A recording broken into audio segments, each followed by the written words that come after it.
গাজার টালমাটাল যুদ্ধবিরতির মধ্যেই আবারও হামাসকে কঠোর হুঁশিয়ারি দিলেন মার্কিন প্রেসিডেন্ট ডোনাল্ড ট্রাম্প। গোষ্ঠীটি নির্মূলে মধ্যপ্রাচ্যের বহু দেশ সেনা পাঠাতে প্রস্তুত বলে দাবি তার। তবে যুদ্ধবিরতি প্রত্যাশার চেয়েও ভালোভাবে চলছে বলে দাবি করেছেন মার্কিন ভাইস প্রেসিডেন্ট। অন্যদিকে চুক্তি অনুযায়ী আরও 2 ইসরায়েলি জিম্মির মরদেহ ফেরত দিয়েছে হামাস। মার্কিন প্রেসিডেন্ট প্রস্তাবিত যুদ্ধবিরতি কার্যকরের পর থেকেই একে অপরের বিরুদ্ধে বারবার লঙ্ঘনের অভিযোগ তুলছে ইসরায়েল ও হামাস।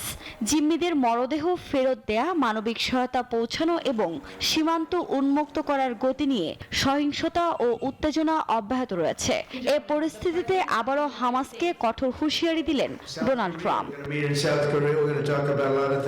ট্রুথ সোশ্যালে দেয়া এক পোস্টে তিনি দাবি করেন, হামাসকে নির্মূলে মধ্যপ্রাচ্য বান্ডেল থাকলে প্রতি সেনমানিতে টাকা বাঁচবে। বিকাশ সেনমানি বান্ডেল কিনে জিতুন প্রতি লেনদেনে।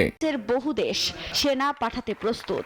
চুক্তি ভঙ্গ করলে ভয়ঙ্করভাবে গোষ্ঠীটিকে নিশ্চিহ্ন করার হুঁশিয়ারিও দেন ট্রাম্প। এদিকে গাজায় চলমান যুদ্ধবিরতির বাস্তবায়ন প্রত্যাশার চেয়ে ভালো যাচ্ছে বলে জানান মার্কিন vice president JD Vance. Hamas সহযোগিতা না করলে তাদের নিশ্চিহ্ন করে দেওয়া হবে। ইসরায়েল চুক্তির মূল লক্ষ্য পূরণে উল্লেখযোগ্যভাবে সহযোগিতা করছে, তবে সামনে এখনো অনেক কাজ বাকি।